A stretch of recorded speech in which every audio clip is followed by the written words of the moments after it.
आप बेच के जो है दे दे रहे हो। जो हमारा था, आज हम रेलवे को कहें कि मेरा है और कल को अडानी अंबानी को खो गया। देखिए, चीज़ों को बेचा जा रहा है और रेंट पे देना है। क्या कहते हैं लोग, तो क्या कहते हैं पार्टी राजनीतिक भाषा अलग है कि चीज़ों को बेचा जा रहा है। जिस रेलवे की हम बात कर रहे हैं कि रेलवे को बेची गई है, रेलवे एज ए एग्रीमेंट पर दी जाती है। क्या कहते हैं उसमें अपनी जो ट्रेन गवर्नमेंट की है उस पर अंबानी या अडानी जो भी ग्रुप है अपनी 4 ट्रेनें चला सकता है और उसको रेंट के बदले गवर्नमेंट को रेवेन्यू प्राप्त होता है। आज अगर भारत भारत है तो या तो अटल जी ने किया, अटल जी के सिर्फ चीज़ों को ही मोदी जी ने किया जो आज भारत भारत हो गया। आज इंडिया लेवल पे, इंडिया की वर्ल्ड वाइड लेवल पे क्या औकात है, ये कोई बच्चा ही होगा जो ना जानता हो। सर, आप मानते हैं कि महंगाई है आज के समय में? बिल्कुल महंगाई है। किस चीज़ की महंगाई लगती है आपको? खाने पीने की चीज़ की महंगाई है, बहुत कुछ में ऐसी महंगाई, कितने चीज़ गिनाया जाए, बहुत चीज़ महंगाई है। पहले के ज़माने में सिलेंडर था, पहले 500 रुपये 400 रुपये का सिलेंडर था, अब इस टाइम 1200 रुपये का सिलेंडर है। आदमी किसी आदमी, बहुत से आदमी बेरोजगार है, नहीं पैसे हो रहे थे, सिलेंडर भी नहीं कोई भरा पा रहा है। मोदी जी ने तो अपना सिलेंडर फ्री में सबको, लो जी फ्री में दे दिया। अब उन्होंने पैसा कनेक्शन उसमें कर दिया कि सिलेंडर पैसे भरा दिया, उसमें सबको पैकेट में, न पैसे जेब में होंगे ना सिलेंडर आएंगे। बताइए भाई साहब, इसका समाधान बताइए। ना पैसे जेब में होंगे ना सिलेंडर आएगा। एक बात बताइए, अगर किसी के लिए मैं गाड़ी खरीद के, एग्जांपल मेरे पास कुछ वर्कर्स हैं, ठीक है, उन्होंने कहा कि भैया मैं कमा नहीं रहा हूँ तो मैंने गाड़ी खरीद के, अब क्या मैं सर्विसिंग भी कराऊँ? अब मैं सर्विसिंग भी कराऊं उसकी, उसका इंश्योरेंस भी कराऊं, उसका टायर भी मैं ही चेंज कराऊं, क्या ये मेरी जिम्मेदारी है? आदमी किसी को उंगली पकड़ा सकता है ना, सर पे नहीं बैठा सकता ना। सरकार क्या कर सकती है? जेब को, गरीबों को क्या अब उनको बैठा के पैसे दे उनके जेब में कि लो भाई लो, वो भी दे रही है गवर्नमेंट। अब क्या अपेक्षा करते हैं गवर्नमेंट से? फ्री राशन, फ्री गैस, अगर डिलीवरी है तो भी फ्री, स्वास्थ्य सेवाएं फ्री। अब क्या चाहिए सरकार से? अब क्या आपको कपड़ा, बच्चों, छोटे बच्चों की तरह मुंह पोछे खाना के लिए कपड़ा पहना है? ये तो सरकार नहीं कर सकती ना। क्या चाहिए सर, आप बताइए। नौकरी सब कुछ है, रोजगार चाहिए। रोजगार जब चल जाएंगे तो फ्री की कोई ज़रूरत नहीं है। ये जितनी सरकारें हैं जानबूझकर जो है बच्चों, ये क्या बोलते हैं, नागरिक को कमज़ोर बनाने का काम कर रहे हैं। उनको रोजगार चाहिए तो कई मकान वो खड़ा कर लेंगे। खाने पीने के लिए जो भी सामान है वो खुद पैदा अपने से कर लेंगे। तो रोजगार चाहिए। रोजगार की समस्या इसी सरकार में या पहले से भी? इस सरकार में बहुत ज़्यादा बेरोजगारी हुई है। 40 साल का जो है रिकॉर्ड टूट गया है। 40 साल का रिकॉर्ड तोड़ दिया बीजेपी ने रोजगार के मामले में। इससे पहले सरकारें किसकी थी? इससे पहले बीजेपी की सरकारें थी। चीजें आज से बिगड़ गई, चीजें 5 साल में बिगड़ गई। बेरोजगारी 5 ही साल में आ गई। पहले रोजगार था तो 5 साल में बेरोजगारी आ गई। आज कम से कम इतना सुधार हो चुका है चीज़ों में कि मूलभूत की चीज़ें आपके पास हैं। आपके पास सड़क है, आपके पास नाली, आप अपने अधिकार पे अपनी बातें कह सकते हैं, आप स्वतंत्र हैं। रोजगार पे सवाल का जवाब दीजिए। रोजगार के लिए तो देखिए सरकार को क्या, एक बहुत बड़ा प्लान करना पड़ता है किसी चीज़ के लिए। एक दिन में हैरी पॉटर मूवी ने, हैरी पॉटर ने घुमाया और ये फैक्ट्रीज तैयार हो गई। सरकारें विदेशी कंपनियों को ला रही है। अभी तक जो कांग्रेस ने जो पॉलिसीज, अगर आप पढ़ेंगे भाई साहब को मैं करूँ, जो पॉलिसीज थी, सरकारें हर चीज़ में कमीशन सिस्टम करप्ट, अधिकारी करप्ट, यही सिस्टम चला रहा है भारत का। अभी भी इवन यही सिस्टम है। तो आप कैसे अपेक्षा करते हैं कि एक दिन में चीज़ें बदल जाएंगी? 5 साल के कार्यकाल में बदल जाएगी। जो चीज़ें 40 साल से खराब की गई हैं वो 5 साल के कार्यकाल में क्या सही हो सकती हैं? 10 साल के कार्यकाल में कितनी चीज़ें आज भारत की बदल चुकी हैं। सबसे बड़ा कोई चीज़ होती है तो ट्रांसपोर्ट होता है। ट्रांसपोर्टेशन अगर सस्ता तो चीज़ें सस्ती, है राइट ना? तो ट्रांसपोर्टेशन के लिए क्या आपको रोडें अच्छी होनी चाहिए। अगर हाईवेज नहीं होती आज के डेट में, अटल जी का प्रोजेक्ट था, आज जो आप ये पूछ रहे हैं हमसे, बेरोजगारी है, बेरोजगारी किसी एक कारण से नहीं है, उसके पीछे बहुत से छोटे छोटे कारण होते हैं, तब एक बड़ा होता है। मैं बोलता हूँ ट्रांसपोर्टेशन महंगा, सर्विसेज महंगी, उसकी वजह से। Very good. हम भी बीजेपी है बंदे। नहीं, बीजेपी की बात नहीं भैया, बोलने दीजिए, उसके बाद फिर देखिए इन्होंने बताया बेरोजगारी एक 40 से, सुनिए ना, 40 साल का है। मेरा सवाल है कि आप रेलवे की जो वैकेंसी है पुरानी सब रोके हुए हैं। आप जो है अन्य सारी नौकरियों को जो है रोक कर आप प्राइवेटेशन कर रहे हैं। खुद जो है रोके हुए हैं। आप कहते हैं 40 साल और 50 साल। 50 साल का बनाया हुआ इंफ्रास्ट्रक्चर को आप निजीकरण में बेच रहे हैं। आप अपने आप को बना नहीं पा रहे हैं, समझे ना? तो आप देश को रसातल में लेकर जा रहे हैं। कहीं से जो है ये नहीं है कि आप बहुत ऊंचाई पर ले गए हैं। चीजें बेची जा रही हैं। मैं बताता हूँ, मेरे फादर एक क्लास 1 ऑफिसर थे, ठीक है? तो मैं चीज़ों को बहुत जवाब तो ले सर, आपने बोले हो तो इनको भी बोलने दो। मैं बताता हूँ, क्योंकि बोले कहाँ हैं अभी? हम तो अरे नहीं बोल रहे हैं। मेरे फादर एक क्लास 1 ऑफिसर थे, तो मुझे चीज़ों के बारे में पता है कि अगर आप गवर्नमेंट की बात करें तो गवर्नमेंट ज़्यादा करप्शन तो कहीं नहीं है। कहीं करप्शन गवर्नमेंट से ज़्यादा है ही नहीं, प्राइवेट में करप्शन नहीं। प्राइवेट में काम का मतलब काम, अगर 8 घंटे की सैलरी आपको 4,000, 8,000, 10,000, 20,000 वॉट एवर द सैलरी दी जा रही है, तो उसके बदले उतना काम सरकार ले लेती है। सॉरी, प्राइवेट सेक्टर्स के लोग ले लेते हैं, सरकारें नहीं ले पाती। सरकारों में क्या होता है, फला जय साहब हैं 10,000, जो बहुत प्रैक्टिकल है, मैं सॉरी बोलना चाहता हूँ इसके लिए, बट बी प्रैक्टिकल। जय साहब हैं 10,000 पहुँच गया, सैलरी 2 घंटे काम किए, हाजिरी बन गई, ठीक है, अटेंडेंस बन गई, ठीक है। ऑब्वियसली सैलरी 50,000 की सैलरी में गवर्नमेंट ने अब क्या किया, प्राइवेटाइजेशन की बात कर रही है। मुझे याद है मेरे फादर को 2 ड्राइवर मिले थे, ठीक है, 12-12 घंटे, सॉरी 3 ड्राइवर मिले थे, 8-8 घंटे की शिफ्ट, एक की सैलरी 40,000, 1,20,000 रुपये सैलरी दी जा रही है। और वहीं जब उन्होंने कॉन्ट्रैक्ट बेसिस पे गाड़ी ले ली तो 40,000 रुपये में सैलरी, गाड़ी भी सरकार की नहीं, गाड़ी प्राइवेट वालों की, ड्राइवर प्राइवेट वालों का, टेंशन और सर्विसिंग सब प्राइवेट का। और वहीं सरकारी गाड़ी जब मेरे फादर के पास थी तो 2.5 लाख रुपए महीने का खर्च होता था। तो 40,000 और 2.5 लाख, तो सरकार क्या पैसे में आग लगा दे अपने? सुनिए, मैं बता रहा हूँ, सुनिए, ये देश जो है लोकतांत्रिक है और कल्याणकारी राज्य है, स्टेट है।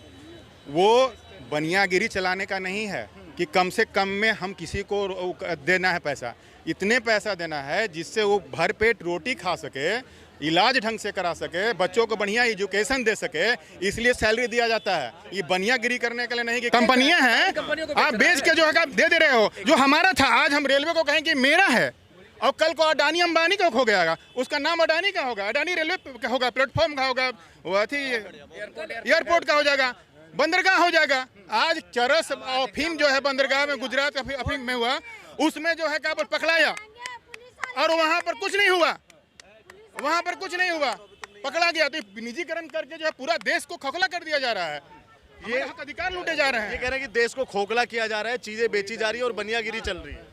विपक्ष के नेता इस तरीके से क्लियर करें कि 130 करोड़ लोगों को किस तरीके से सरकारी नौकरी देंगे। अगर आप सभी को सरकारी नौकरी देने का बात करते हैं तो 130 करोड़ की आबादी है, प्राइवेट लोगों को किस तरीके की फैसिलिटी दे रहे हैं, प्राइवेट लोगों की सैलरीज बढ़ नहीं रही हैं, तो प्राइवेट लोगों के भी अपने चैलेंजिंग है। चीजें बेची जा रही हैं, ये इसका क्या कहना है? ये बहुत से लोग कहते हैं कि चीजें बेची जा रही हैं आज के टाइम पे। देखिए, चीज़ों को बेचा जा रहा है और रेंट पे देना है। क्या कहते हैं लोग, तो क्या कहते हैं पार्टी राजनीतिक भाषा अलग है कि चीज़ों को बेचा जा रहा है। जिस रेलवे की हम बात कर रहे हैं कि रेलवे को बेची गई है, रेलवे एज ए एग्रीमेंट पर दी जाती है। क्या कहते हैं उस पर अपनी जो ट्रेन गवर्नमेंट की है उस पर अमानी या अडानी जो भी ग्रुप है अपनी 4 ट्रेनें चला सकता है और उसको रेंट के बदले गवर्नमेंट को रेवेन्यू प्राप्त होता है। रही बात उसका पहले सरकारीकरण करने की, जब सरकारों ने भी पहले अपनी बहुत सारी संस्थाएं, इससे पहले की भी जो सरकार है उन्होंने अपनी संस्थाएं सेल करी हैं। हम HDFC बैंक है जो आज सबसे अच्छा परफॉर्मेंस कर रही है। एक समय पे क्या था, सरकारी बैंक हुआ करती थी जो बहुत लंबे समय तक घाटे में थी, जिसका सरकार ने जिसमें काफ़ी लंबे समय तक भ्रष्टाचार वगैरह रहे थे। तो किसी भी चीज़ को बेचना, जब आपको उसको क्या कहते हैं आज की डेट के हिसाब आपको उसे कंपटीशन देना है और मार्केट में टिके रहना है, तो आपको क्या कहते हैं प्राइवेट सेक्टर को इम्प्लीमेंट करना पड़ेगा। अच्छा, बनियागिरी देश में नहीं चलेगी, चीजें लीज पे भी नहीं दी जानी चाहिए। इनका बनियागिरी बिल्कुल भी देश में नहीं चलनी चाहिए, लेकिन इस तरीके से भी नहीं करना चाहिए कि आप कुछ एक सेक्टर को, सरकारी सेक्टर को पूरी तरीके से सुविधा दे दें और देश के प्राइवेट सेक्टर के गले पे पैर रख के निकल जाए। आप विपक्ष इस तरीकों को क्लियर करे कि वह उसने प्राइवेट सेक्टर के लोगों के लिए क्या सोचा है। आज लोग 5-5 हज़ार रुपये में जॉब कर रहे हैं, जो सरकारी गवर्नमेंट को 40,000 रुपये की जॉब मिल रही है, काम के नाम पर रिजल्ट नहीं है। आप बताएं उस 5,000 रुपये चलाने वाले, मिलने वाले अपने परिवार को किस तरीके से पालेगा? विपक्ष इसके बारे में कुछ बोले। ये जो है ना, लोगों का झूठ-मूठ के गुमराह करने की बातें हैं कि सरकारी नहीं करते हैं। सरकारी लोग ही इतना किए हुए हैं कि देश जो है ऊंचाई पे गया है। किसी भी आप सेक्टर में उठा के देखें, कोरोना में जो है ना सारे चले गए थे प्राइवेट वाले, कोई भी काम किया था सरकारी जो है कर्मचारी ही काम किए थे हॉस्पिटल में। तो सरकारी की अहमियत कल भी था, आज भी है।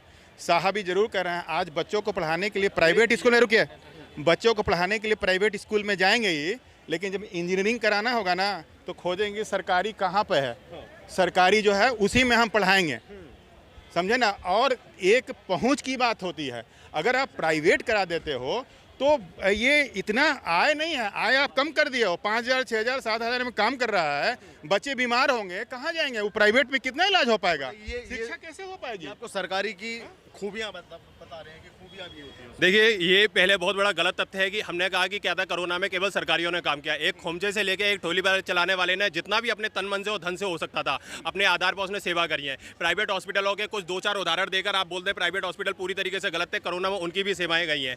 बहुत सारे प्राइवेट हॉस्पिटल के डॉक्टर्स भी कोरोना में एक्सपायर हुए हैं।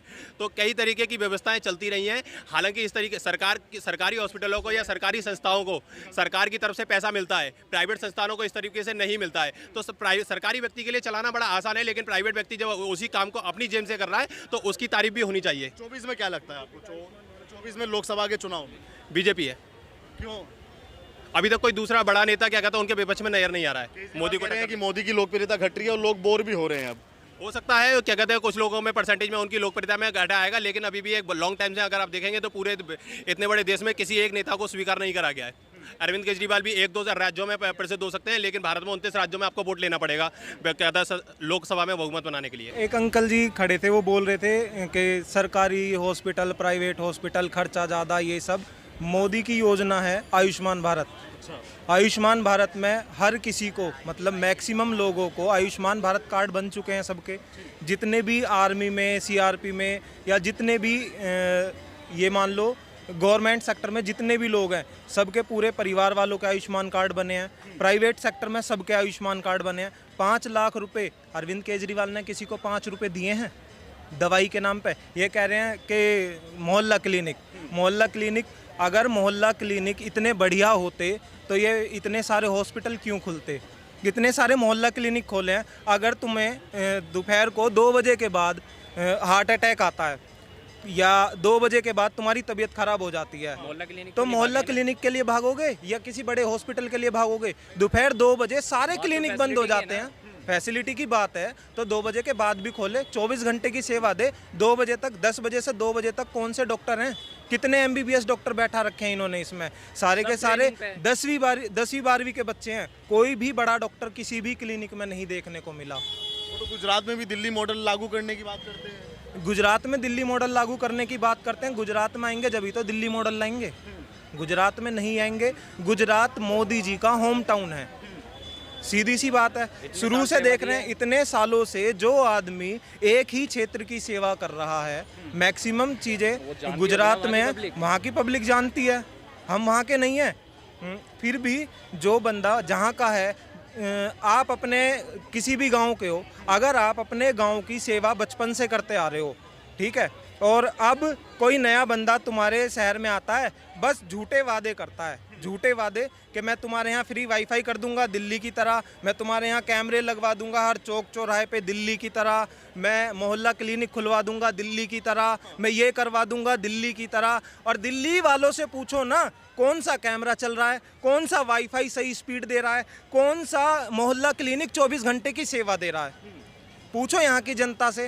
अच्छा ये बताइए, बीजेपी लगातार आम आदमी पार्टी के नेताओं की गिरफ्तारी या उन पे ईडी की जांच क्यों करवा रही है? अरविंद केजरीवाल का कहना है कि ये हमें दबाने की साजिश है, क्योंकि बीजेपी हमसे डरती है गुजरात को लेकर और 24 को लेकर। ऐसा कुछ नहीं है। अगर बीजेपी इनसे डरती तो बीजेपी की सरकार ना आती।